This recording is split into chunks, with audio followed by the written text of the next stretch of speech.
Seconds remaining. And they've got the troll, and then Disruptor was played by DDC, and he went like boots Ags immediately in that game. Is that more common for Disruptor to be more like that, what we used to see with Keeper of the Light, where it was always focusing on getting on that Ags, or was that just kind of like a one-time thing there, getting that Ags so quickly? I think the Ags is just so good, the upgrade. It's like one of the best items you can get. So if your team does not need items like Force Staff, there's not really any amazing build-up items for Disruptor. Like things like Mech or whatever don't feel that good because you're positioned so far in the back of the fight. So I think Ags is just straight up, yeah, probably the best item you can get on Disruptor.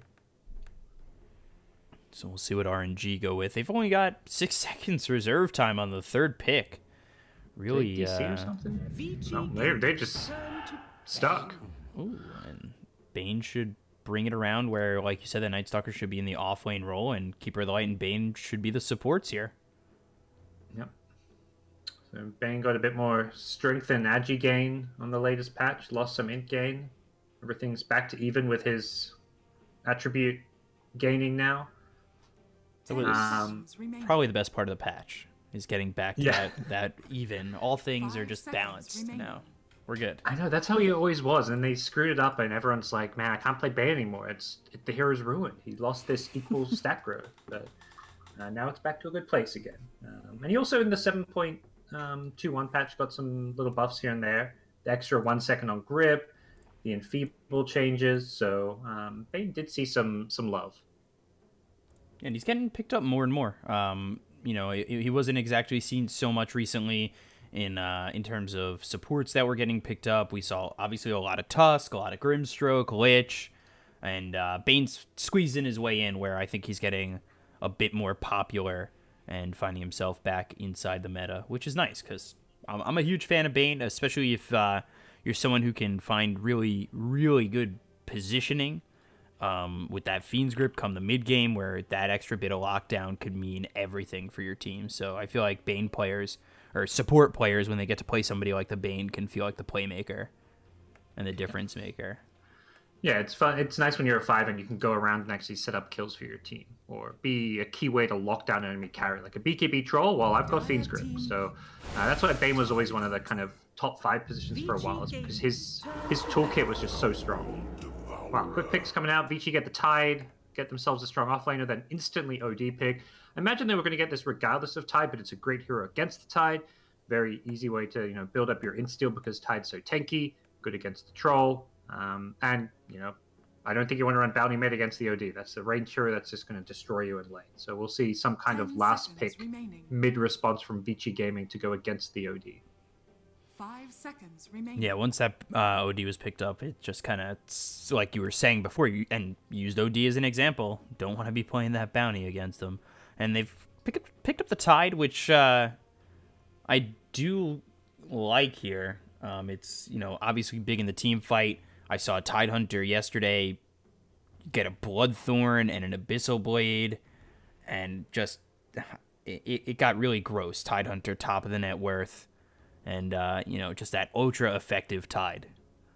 And I definitely see some opportunity here for maybe Vici to do that again. Especially Yang. The style he plays is just like, I expect that from Yang. He always finds his farm. Dire team banned. Yeah, Yang is definitely I think to me, one of the standout players on this Vici team a lot of the time. I mean, alongside Paparazzi, I think, kind of being that kind of star they try and build and play around. But to me, the litmus test is more Yang. If Yang's having a good game, Vici normally looks good. When he goes 0-5 in 10 minutes or so, like we saw yesterday on his Doom, things can get kind of rough. Yeah, that was not pretty, and I actually never thought about it like that, if looking at Yang like that. But I definitely, thinking about it more and more, yeah, I can definitely agree with that. If Yang's having a bad game, it seems to fall apart a little bit for Vici, because he's not only, just the offlaner, but he seems to be their big playmaker. Oh, for sure. I feel like Paparazzi just doesn't have games where he gets destroyed or shut down. Like, those just don't exist, because he's always been protected. They're looking to play around him. Yang's left on his own, but it's very risky because, yeah, as you're saying, and like what we're discussing, is that Yang needs to be the playmaker. Choose your hero. And then they finish it off with Puck, which is a classic Ori hero. Yeah, Puck mid versus the OD. A good matchup for Puck, all in all. Puck just good base damage. I think can do well against OD. And then Ursa, an interesting one. Very strong laning matchup against the Tide. Like, we talk about Yang being left alone all the time. If he's alone against an Ursa +1, he's going to get nothing out of this lane. Ursa, if he gets a fast boots, will be able to get kills. The test in these off lanes, when you're in these like 2v1s or 1v2s in the case of the off lane, is if they can kill you, you're really in this terrible spot. If you have an escape or they can't kill you, you can get so much more out of the lane. Interested to see how RNG play this, as I'm really shocked by their performance so far. I know it's just 2-2 and that's even, but when you have wins against both Virtus Pro and Liquid, there's definitely something to be said about that. And RNG, a team that has been still finding themselves through this entire DPC season. I mean, this could be a glimpse into a possible bright future for them. Both these teams at 2-2, so possibly putting yourself in a really good spot to sit into the upper side of that bracket coming into the playoffs if they win this game. I will say about the win against Virtus Pro, I just saw a tweet that shows Virtus Pro playing Apex Legends during the draft. So Solo's drafting, and then a couple, or maybe it's RZQ, their captain, and then like two of the players in the background are just playing Apex Legends. So I don't know how serious VP are taking this tournament right now. Well, at least the group stage. Yeah, and when nobody gets eliminated, it kind of takes a lot of that pressure off. And, best of ones suck in the first round of the lower bracket, but at the same time, if you're Virtus Pro and you know what they bring to the table, if they just flip the switch and say, all right, guys, turn off Apex Legends, enough playing Mirage, we got this, let's play some Dota, let's focus. And I think they're a team that can really turn it on and just go through the lower bracket anyway. So, I mean, group stage could just be them experimenting or getting more wins in Apex Legends. Yeah, build up their stats and then, get serious about the Dota when you need to. I mean, VP is a team they don't like losing. They're going to be competitive. I don't think that it bothers them having a rough group stage or whatever it may be, but when it gets to the main event, we can expect to see a different VP show up. Or maybe not. Maybe they'll just bomb out in last place. So we'll see.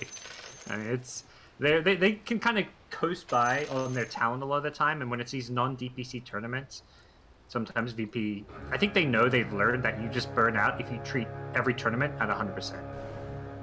Yeah, for sure. But, if they bomb out in the first round or something like that, that's when the articles start. Is this Virtus Pro falling apart? Who's going to get dropped? I mean, does VP care about those articles, though? Probably not, but it's always funny to see. Yeah, and they got first place and second place on back-to-back majors, so they're looking pretty good right now, and they're guaranteed for TI. At this point, you're like, okay, we're a lock for TI. How do we want to play the rest of the season? Let's, treat these non-DPC tournaments as fun events to go to, get our brands out there, maybe get some money, and then probably take the other majors seriously. Must feel really great when you're able to do that, when you know you've already got that ticket booked. And Lanham over top, getting chased by 3 heroes here. He's all by himself for the moment, and DDC will grab first blood for Vici, so maybe not the way they would have liked to start that, as Flyby finally comes over on this Night Stalker. It's the old school classic bounty hunter. You go Orb of Venom first, Shadow Walk, and just go around finding kills in lane. And bounty hunter with this 318 movement speed is incredibly fast, and that was one of his, I think, downsides and where he fell off a bit was his movement speed. But the fact he's got all this extra movement speed now, he just looks so much more potent as a roamer with this Orb of Venom. I think with this tri-lane, too, there's definitely a lot of opportunity to, if they step out maybe even halfway into the lane, they could be dead. And as we see, Flyby now getting chased pretty heavily. The Orb of Venom with the Thunder Strike on top of him, the slow coming out from Paparazzi, and Vici quickly just demolish Flyby. And this is a really good lane for Paparazzi. I wouldn't be surprised to see, DY regen a little bit and maybe start to move. It's actually going to end up being DDC who goes over towards bottom, but we'll see if DY does end up leaving the lane after he gets, like, this pull right here. Yeah. I think they realize they need to help this Tide now. Tide rushes boots because you need a movement speed advantage when you're playing against Ursa, or he's going to destroy you. Good news for Tide, he's got level 3 while Ursa's still level 1, so he's actually got a bit of an edge in this lane right now and winning against the Ursa. but that's only because Ursa hasn't got his experience yet. Once Ursa gets like level 2, level 3, and he's got a huge creep wave on this tower, this lane will start to be a lot more Ursa favored. And that's why DDC's here. He's like, okay, it's about to get hard for Tide. I'm going to make sure I'm here and can pressure Monet. Monet's already getting fairly low. Yeah, I think there, especially if he's got the mana for it, maybe you have control in the kinetic field, or maybe you want to throw him back with a quick glimpse. Definitely keeping him down here will keep the Tide a little bit safer. Mid lane, they were looking for a gank with the Bounty Hunter. Puck could have actually gone for a Courier Snipe there, but he may have died for it, so it probably would not have been worth it.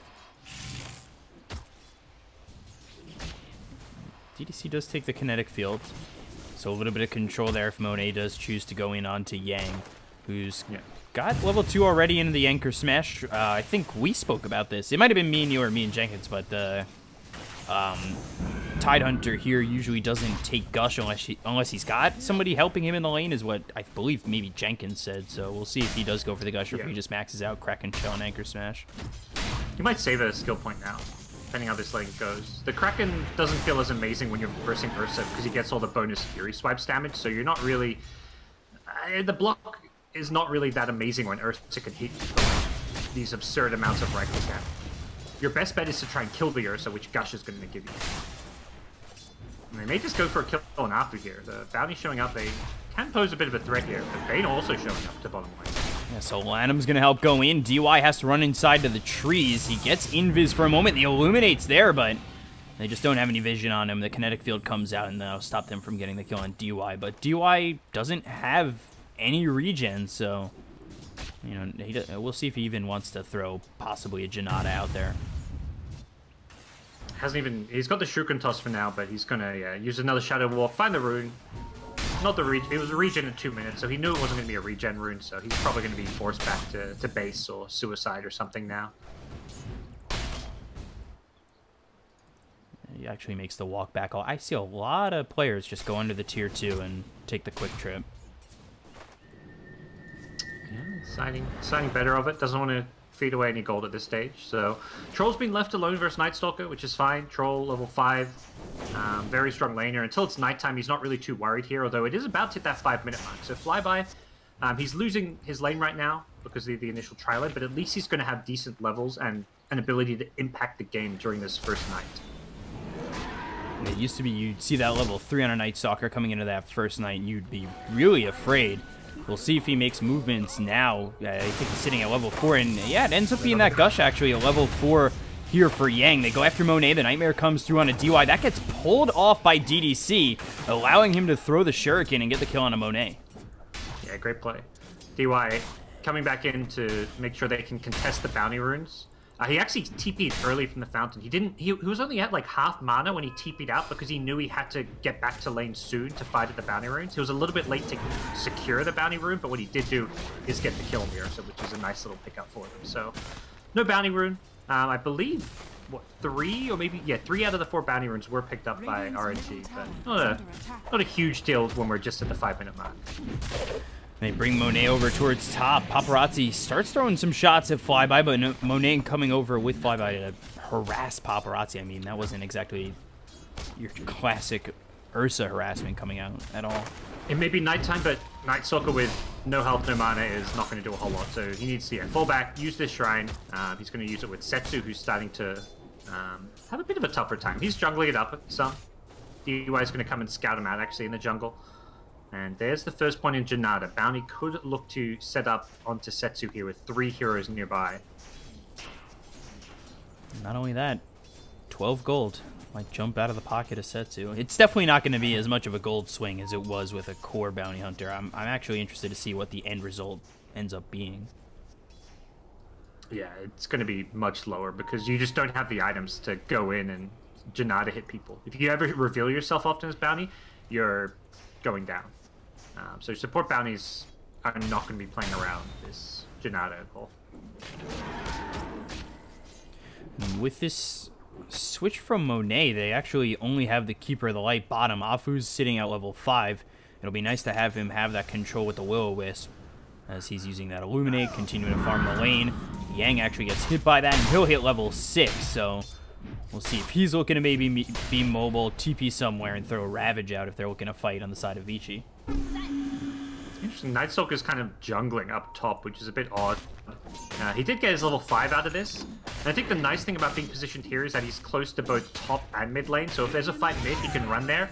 Or if his teammates can rotate top, he could look to move up there for a gank. But it's kind of just a bad sign that Night Stalker feels like he can't do anything during nighttime. He can't even lane. Like, he could be sitting top, laning against this troll.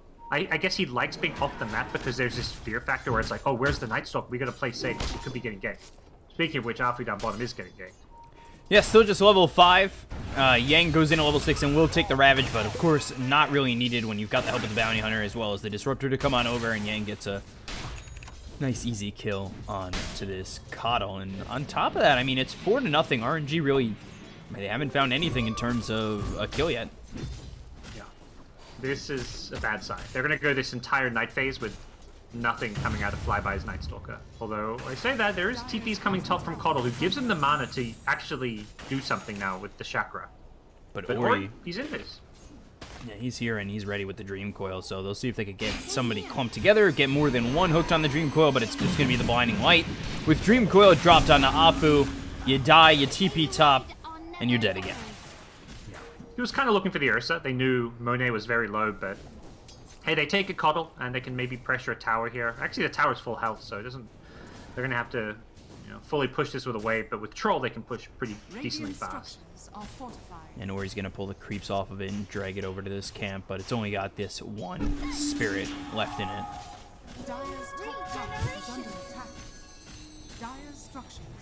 They draw out the glyph there. They also have Night Stalker over towards top with just another minute until daytime. But yeah, like you were saying, we haven't really felt the power of a Night Stalker at night. As I say that, DDC now on the run, but he's got Paparazzi to help him out and has drawn him into the kinetic field. So Flyby in a significant amount of trouble. DDC does have Glimpse if Flyby gets too far away, but it's only level 1, so that range is not really that far. The Illusory Orb over, Ori goes for the kill. The Waning Rift will be the finishing touch that they need to kill off this Night Stalker and advance into a 6-0 lead. Yeah, so this first nighttime, I want to say Vici Gaming's gotten like 3 kills, a tier 1 tower, and a kill on the Night Stalker himself. That's your first nighttime, so that is about as bad as it gets. Daytime's going to hit, and now you've got 5 minutes where maybe you can find something in the bounty routes. They're going to look for DY. They don't have detection though. Oh my! Luckily they get these bounty routes, but I don't think they can kill this time. I gotta be careful. Because the closer this gets to the tower and Yang having Ravage, the scarier it gets for RNG, I think. So Bounty gets out of there. He's going to survive. Is he going to get the experience tome? Bane buys it. Well, that's on the dire side, so we'll see where it ends up. Looks like the Bounty level 6 will still be a little bit longer. Yeah, it'll be picked up by DDC. Yeah, he buys it. Whether or not he uses it might be another matter. He may be giving it to the Bounty. I'm not sure. Sandstorm is a slightly better level 6, but Disrupt is also closer, so yeah, it looks like it is going to head DDC's way. I don't think the track gold is just not as crazy as it used to be. There we go. Definitely Static Storm online. Felt like so much more in the past, that track gold. Track is one of those spells that has seen so many nerfs. Yeah, I think it's nice to have the track a little quicker if they were to put the Tome of Knowledge on the Bounty Hunter, but at the same time, like, I like Static Storm. I like getting maybe another level here in Glimpse where you got that extra range. And then, with the time, given the Bounty Hunter to then get that level 6, you've got maybe a 3rd level in the Glimpse, and you're able to pull people back with track on them. Afu top will survive a gank by using his ultimate. Will-O-Wisp gets farmed up, so 100 gold still picked up, even though they don't get the kill. And the Nightmare pulled off a Yang once again. They'll throw the Gush at Lanham with the Illusory Orb right over the top. The Waning Rift comes through. One more shot. Lanham. Maybe another Gush here, but yeah. He's going to fog him. Trying to get through these trees, trying to survive, but yeah, there's the Anchor Smash. Level 4 Anchor Smash. And it was bound to happen, but, got a little bit more time out of it. Yeah, this game's pretty one-sided so far. Worlder's got mid. Oh, it snaps the Dream Coil. We were talking about that yesterday, just the damage it does at level 1. Flyby tries to come over and get the kill onto Ori, but he's rooted up. Setsu comes over. He does have Sanities, and there are a lot of heroes here for Vici. He'll take out Paparazzi. You do have Ravage now to follow this up, but you really need to make sure that you get the kill on a Setsu. He'll be able to get to the high ground. DDC's dead. The Fiend's Grip coming through from Lanham. So this is really going poorly for Vici as they overstay their welcome. And Flyby does end up dying, but it looks like Yang might fall as well. And that's going to be 4 heroes going down on the side of Vici. You know, their first 4 kills of the game is a huge team fight for them. That's about as good as it gets. Uh-oh. Setsu, is it going to be 5? Detection? I feel like they never have dust this game. I'm a bit baffled by that. I would understand it the first time, but that seems to be like, what, the 3rd or 4th time already? Yeah. Suddenly, Bane buys 4 sentries and dust. There we go. I mean, I say there we go. This is way too late. Ursa with a Midas. So, RNG suddenly back in this game off that fight. The Sanities just deleted the Tide's mana pool. So there was like this ideal timing to Ravage where he could have saved. I want to say he would have saved the puck and then also gotten the kill on like the OD. But he lost his mana pool, so it took him like an extra 2 seconds before he realized like, oh, I have no mana. I got to pop my Soul Ring. And then the Ravage just came a little bit too late because of that. So a bit unfortunate for the Tide, but also great heads-up play from the OD to drop that Sanities nice and early to get rid of that mana pool. And that seems to be how you use that Sanities early, like that level 1 where it's not as powerful, you know, early in the game, where you're just trying to get rid of that mana and throw it down early in the fight, get that quick advantage. So we'll see how Vici Gaming follow this one up. They have all the tools to win fights. Ravage, Static Storm. They're going to have Track for some extra vision. This Troll is pretty damn farm right now, so theoretically their team fight is way scarier. But they just need to execute on it. Nate, Bane, going down inside the jungle. Yang, DDC, and Paparazzi as they were heading over top. They, that was a smoke move, so... not the end of the world, that kill. Just a Bane. Bane died a couple times there and actually, you know, saved his team some worse things from happening. Off that, though, they go into Roche. Ravage is not up for 8 seconds, so we'll see if RNG are even willing to come into this. Yeah, 8 seconds is plenty. It means they'll have it for the team fight. They've also got this Arcane Orb on the puck, which is a very potent... He does get kind of caught out here. Yeah, the Will-O-Wisp gets placed down. Monet looking for the kill. The Phase Shift comes through as well as the Dream Coil. They'll finally get the kill on Ori. They will move over with a Fiend's Grip on a DY. And the Dream Coil snaps. The Aegis gets snatched by Flyby. So RNG are...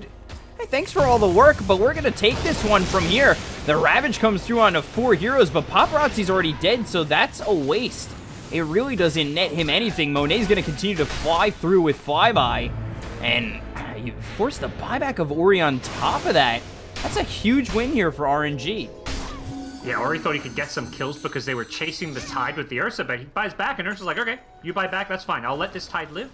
I'll back off. I don't have a blink. He didn't have any chase other than his phase boots anyways. And that's a terrible fight from Vici. And they're just kind of misplaying it. Like, hats off to RNG. They're playing this very well, and they're punishing these mistakes. But that's exactly what they are. Puck should not be getting caught there. He needs to be with his team. Puck is alone, gets caught out by and dies in the Will-O-Wisp. Then the Bounty gets Fiend Script. He's also alone. So all these heroes getting caught way too far away from the Roshan pit. Puck needs to be outside the Roshan pit, but not that far outside. 4 staff, but they've got the glimpse.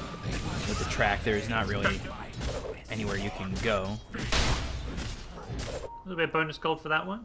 Extra like 250 or so. Top tower is under attack. He also got 1 Janata steal. He's got it at level 4, so I think he was trying to get as many as he could in there. But meanwhile, Dream Coil comes out on 2. It's going to be snapped on the Bane as well as the Night Stalker. When it's, you know, still sitting at this level 1. And time has kind of progressed a little bit where it's not as detrimental to their health anymore. Yeah, and sometimes it is worth breaking it because you just want to get out of it as soon as possible. So it's not always a terrible thing to break it, but if you're alone and the Puck's alone, there's no point really breaking it most of the time.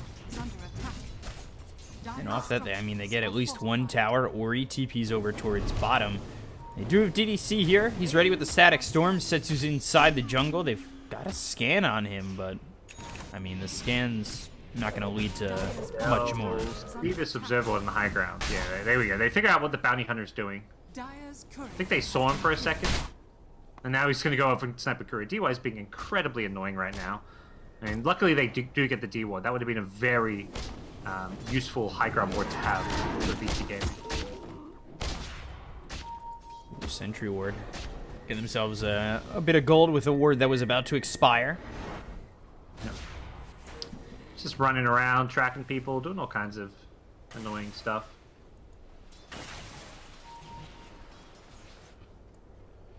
So Vici, they don't have Paparazzi sitting top of the net worth anymore, and off that fight in the Roche pit, you know, you've got Setsu here, 3-0 Talismans, Blink Dagger working on that BKB, getting really close to it, and then something we were talking about with Monet, he went into that Midas early. He's got Phase Boots, Blink, and he's going into the BKB as well, so these timings are going to be quite nice for RNG. Radiant's bottom tower. It's a very classic troll game. You get this Yasha, he has the Saj and Yasha queued up, then you lose a fight, or 2 fights in this case, and you're like, crap, I gotta go BKB instead of SMY. He wanted to go SMY before BKB, but once you lose some momentum, you just have to rush the BKB. And that's where we're at. TPs come out. Now the silence on the Paparazzi as well as DDC. The chase is on, but the Dream Coil comes in. Flyby just unable to get the kill on a DDC and will be chased down to at least get that Aegis. We'll see if they can get the second one. They do surround him. They have the kinetic field. It should be an easy kill here with the Waning Rift silencing him and the root coming out from Paparazzi. It will be. And they get both his lives. And however, they lose their bottom tier 1. They did not get the track, I believe, for the kill, right? They had the track on his first life, but they didn't recast it, maybe? Tower is under attack. I think so, because they didn't exactly give that much gold. Yeah, it looks like they didn't get that much gold. I'm not sure. I didn't actually see Wolf, but either way. Vici Gaming, nice little moves there.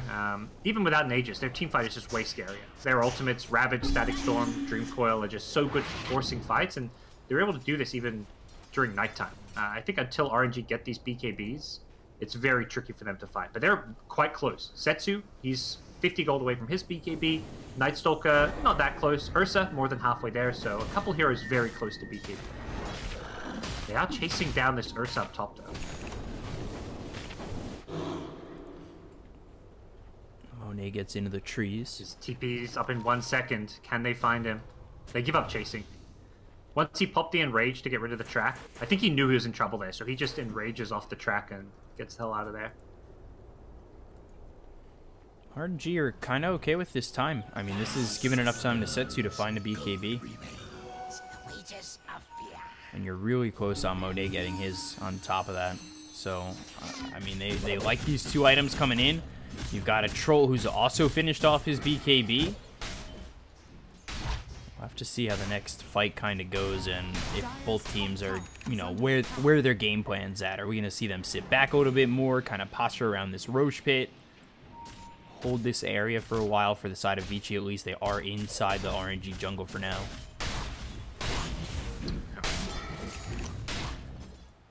Back at top. Or he's just continually spamming out these waves and trying to pressure a tier 2 tower. I think knowing that it's daytime, they've got complete control of this part of the map.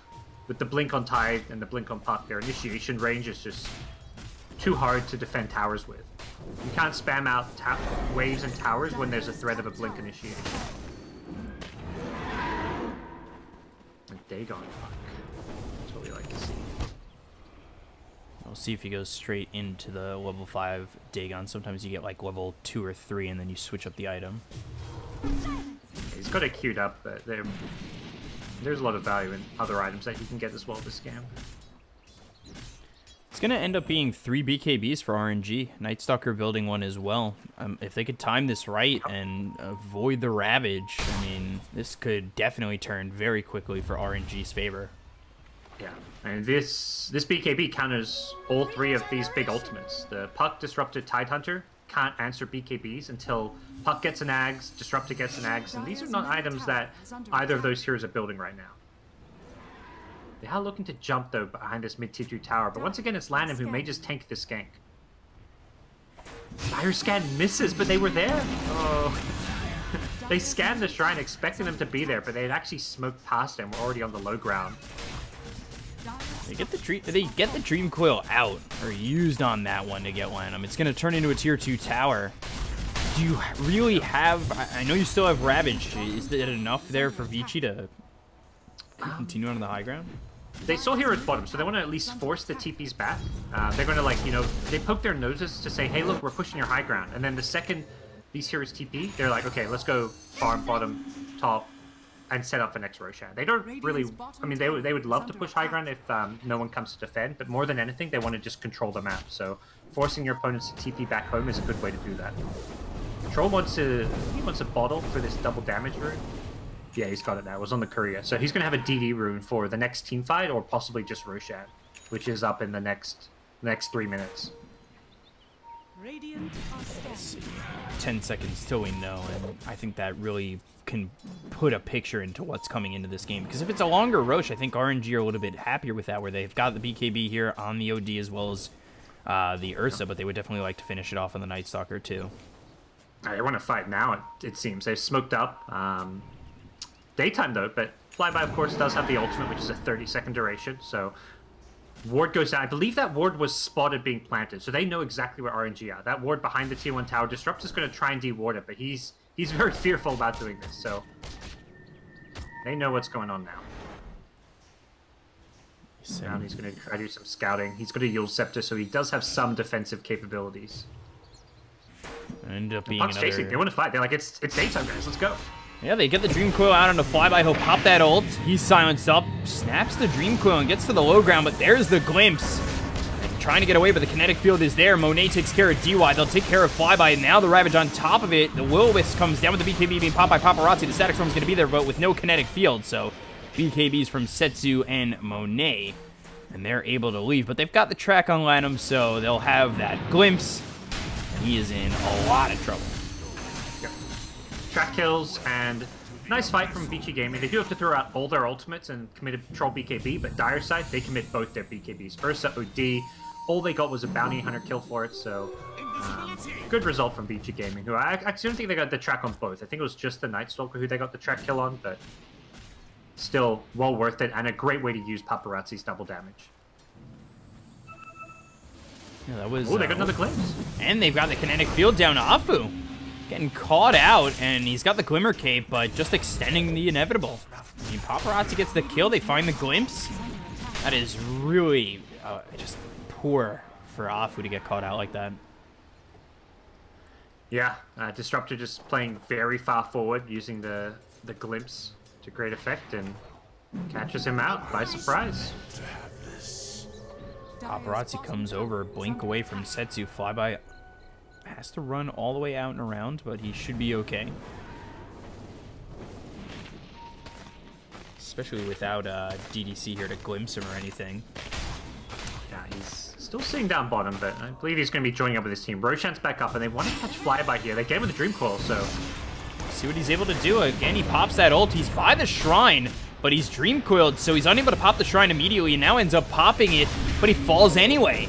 Monet goes in with the BKB. They'll get themselves a second kill on Alanum as the BKB is popped, and their chase is on to Setsu. DY goes down again to Monet. The Gush is on to Afu, and Setsu locked within the walls of the kinetic field, but he blinks forward, goes for Yang once again. Monet moving forward. DDC with a glimpse back, but it's not going to save his life. It actually just gets Monet out safely.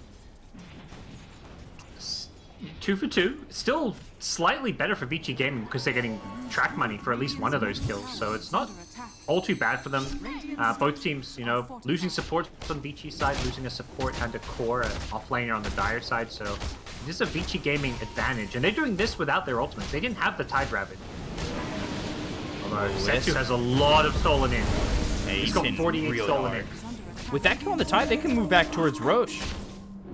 Yeah, they line up with Ursa. Actually, yeah, they can take Roche fine. If they can force a Roche fight with all this stolen in, that'd be great. And I think that's what they really want to do. When your OD is 48 stolen in, he's yelling like, guys, let's fight. Let's do something right now. And they're going to go into the Roche pit. I think they realize just quite how strong they are right now. This game comes out immediately. They don't have the Tide Hunter, who would have Ravage. Now the Illusory Orb is used. The buyback comes through, so he's going to have this Ravage. And now let's see what they're able to do with Paparazzi popping the BKB. He goes after Monet. Roche still sitting low. Setsu gets hit up hard here by Ori. Monet and Setsu both drop. The Dream Coil is going to be placed on top of Afu. Now they look to get this Roche. They'll clean up Afu. That's going to be 3 for them. They lose DDC, but it doesn't quite matter as the Ravage, though, coming in. Flyby trying to take the Aegis again. And Setsu's it again. How'd he get that? Paparazzi got bashed, I think. He was stunned, so he couldn't pick it up. Oh my, he's gonna lose his life, and he might lose his second, but how did he, oh my, I don't know how he got that with the Ravage coming through. It looked like he was bashed. He'll lose the second life. It's a full team wipe, but... Oh my gosh. Something stunned the troll, whether it was like, I don't know, Cuddle Will-O-Wisp or something, or... I mean, Will-O-Wisp was on cooldown, so I think it was just a Roshan bash, because they used Ravage to stop Night Stalker stealing the Aegis. That's why that Ravage was thrown out. I mean, it got him kills as well. It was going to be... Aegis or not, it was a fine Ravage to use, but one of the main reasons was to get Troll the frickin' Aegis. And now he's got a cheese at least, but somehow Flyby steals his second Roche of the game. Has anybody ever gotten the hat trick? I want to say it... I know Afu's had a game where he had a couple when he was playing Earth Spirit and he had at least 2 in one game. I don't know if the hat tricks happen though. That would be something. That's a stat I want to know. I feel like there's possibly an opportunity for it. It is a long time until the next Roche, so we'll see if the game even lasts that long, as Monet is really far forward.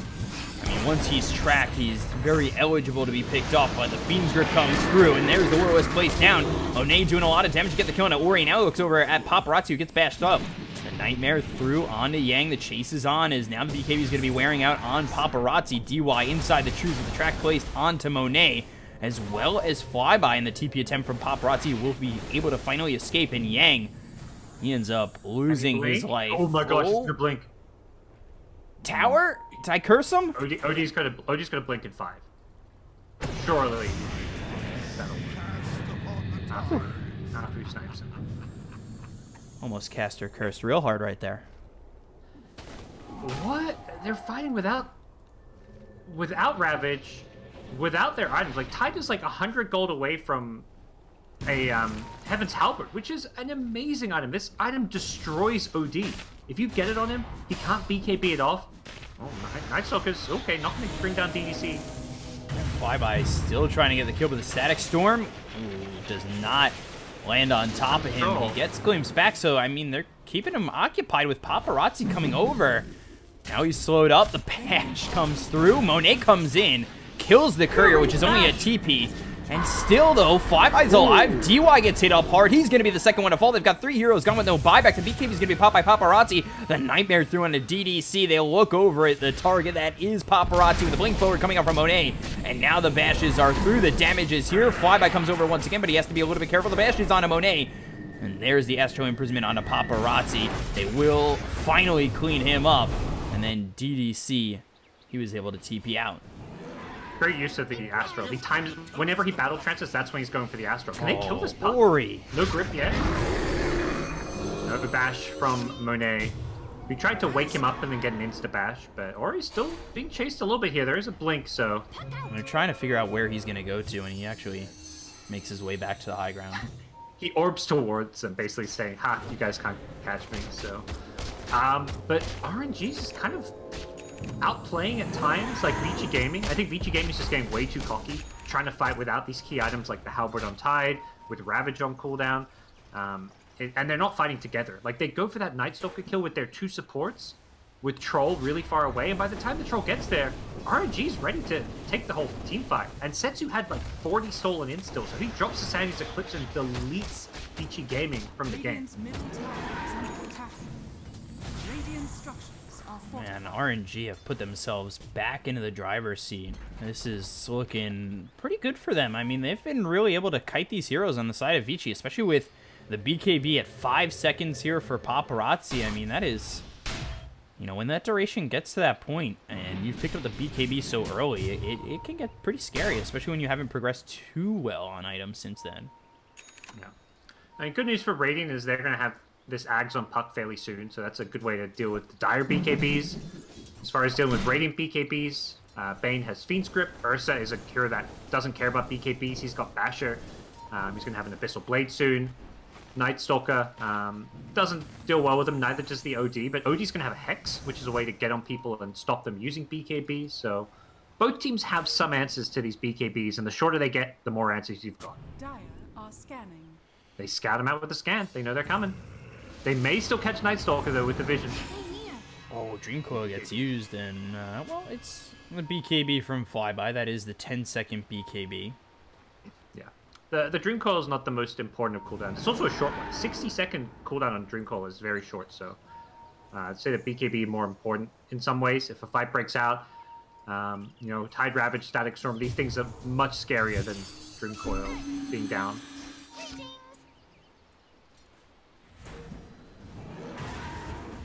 DY just trying to grant that vision again when you've got this level 4 glimpse with the range it gives you to pull somebody in. I mean, we saw it right there with the Night Stalker. It's such a strong support duo for that reason. You get vision of them, track, glimpse, you set up all these kills. Ursa just blinked forward into them, but there's no puck here. Ulti comes out from Flyby, Paparazzi, DY, Yang all running away.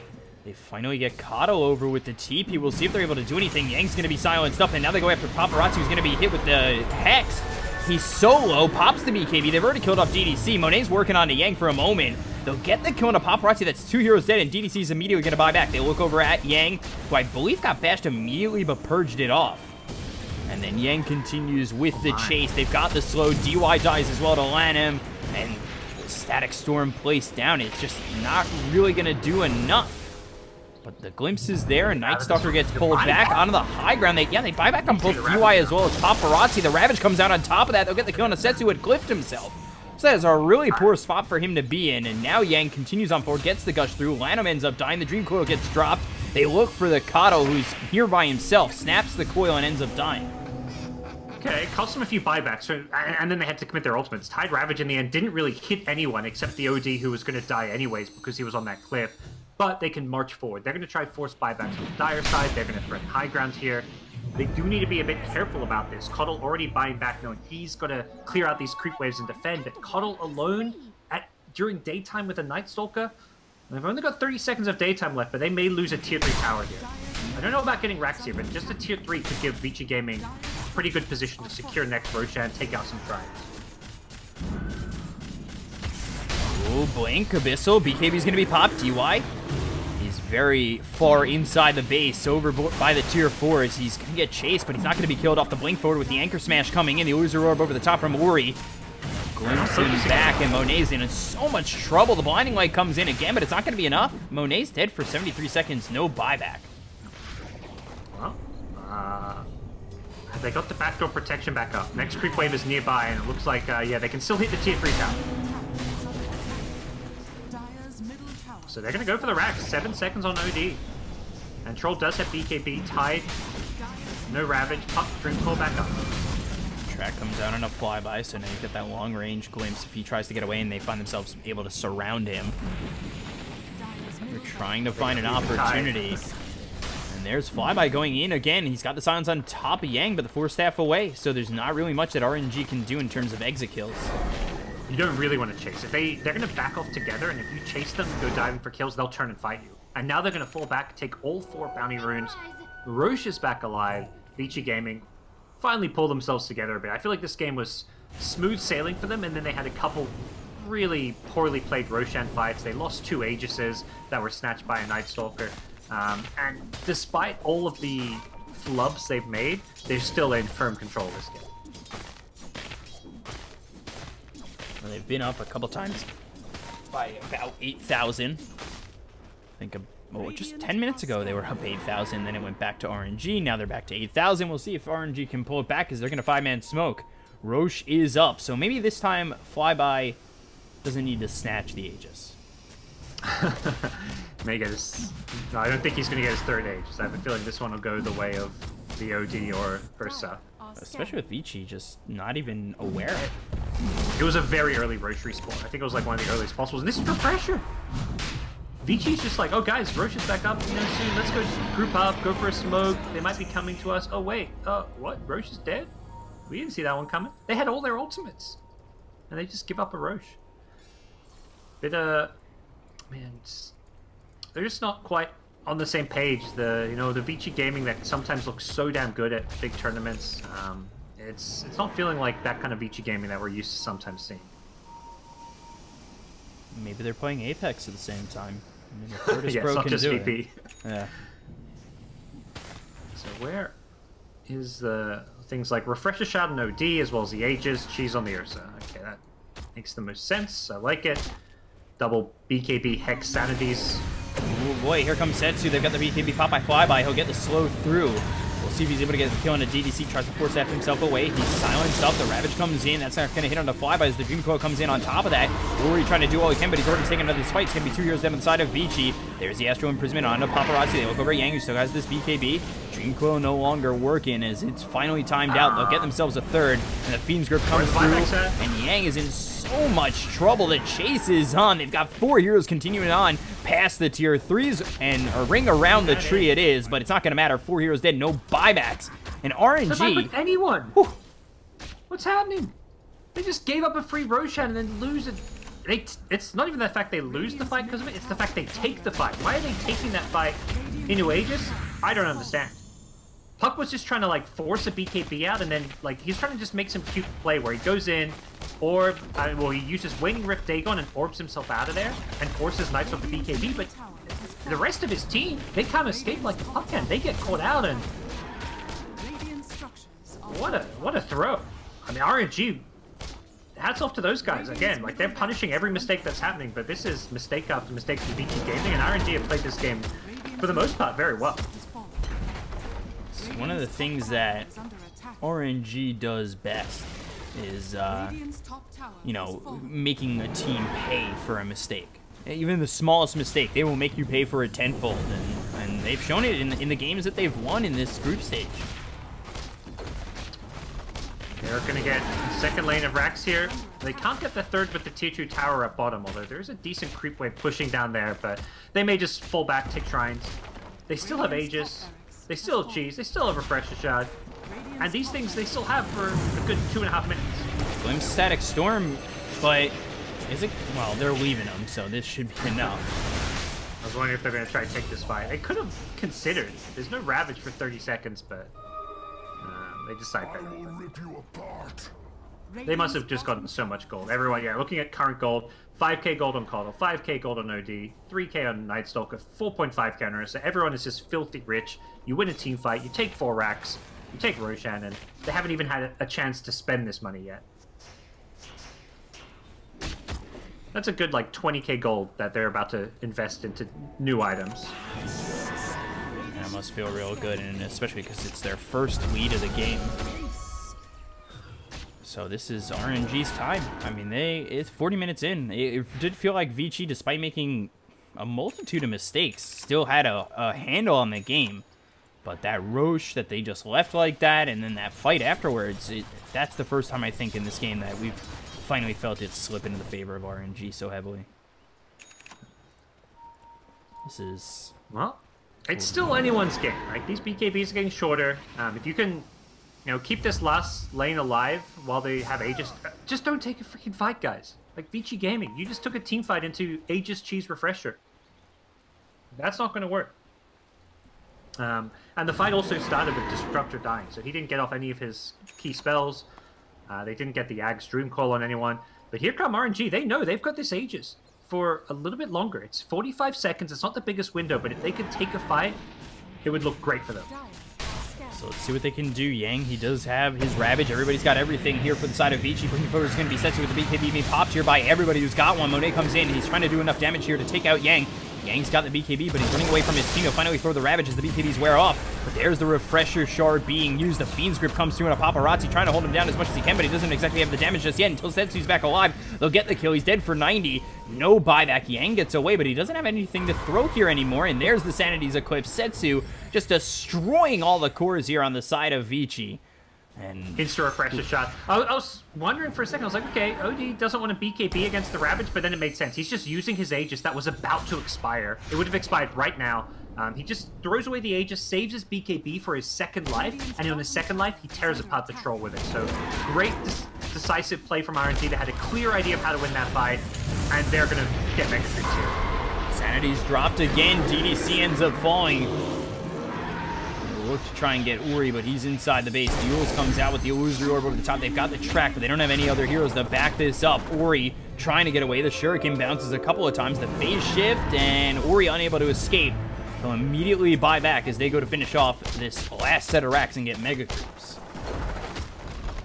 Setsu on this OD has played team fights incredibly well. I don't know how we ended up on the cliff in that one fight, but everything I've seen from him has looked absolutely perfect in team fights. How he uses his items, when and how he uses Sanity's Eclipse. He had a hell of a game on this OD. And with that, RNG wrap it up. They take the game over Vici. They move on to, you know, being 3-2 here. Take a spot over Vici. And technically over Newbie because they have more wins. But it sets them up quite nicely to move forward and possibly find themselves in the upper bracket. When you've got wins over Virtus Pro and Liquid, who are probably, I would say, if you're rooting for RNG, the two teams you thought they would definitely lose to, and now they've got wins against those teams, and now you've got a win against Vici. I mean, the three of the four strongest teams here, you've got wins against. I will say, VP's on a comeback. They won their first game today pretty convincingly, so they may just go like 4-0 today or something. Yeah, they got the squad victory, and that pumped them up before that game. They were ready to go afterwards. So one stat I was looking at was DY, and obviously he's on the losing end of this, but he only took 532 gold with the Janata. That's the difference between a support and a core bounty hunter, where for Ori yesterday it was 4,500 gold, and obviously this time it's only 500. But RNG, Setsu, like you said, that cliff was the only time he played poorly, and he finished 12-2-9. Definitely the MVP here for RNG. Yeah, he was pretty beastly this game. Lanham and Afu, the two supports, also played very well. The way they kept lanes pushed out for the Coddle, Lanham, every fight seemed to be finding these good Fiend scripts. And then Vici Gaming, I think there's so many players on this team that you can point to that didn't have a good game. Paparazzi, a few fights. Like, there's one fight he didn't get his ultimate off because he didn't have mana, but he had a magic wand. He could have popped his wand charges, gotten his ulti off. Yang, like the whole team just forcing fights when they didn't have Ravage, didn't have new key items. The fight they do take, nobody has buyback and they just lose racks. They fight into Aegis Cheese Refresher. Like, a lot of questionable stuff coming from Vici Gaming, but RNG, that's why you stay in games. Like, I feel like RNG were a bit outdrafted. They had a bad laning stage and were just kind of out of the game. But if your opponents make enough mistakes and you punish them, you're going to win the game. Yeah, it was them capitalizing on all the mistakes that Vici made. It almost seemed like they were playing a little bit too lackadaisical from where we usually see them, and RNG took advantage. So they take this game, they move on to 3-2, and then Vici are 2 wins, 3 losses, and coming up next is EG against IG. So we'll be back with that in just a moment. Stay right there and get yourself a drink or get yourself something to eat. We'll be back soon.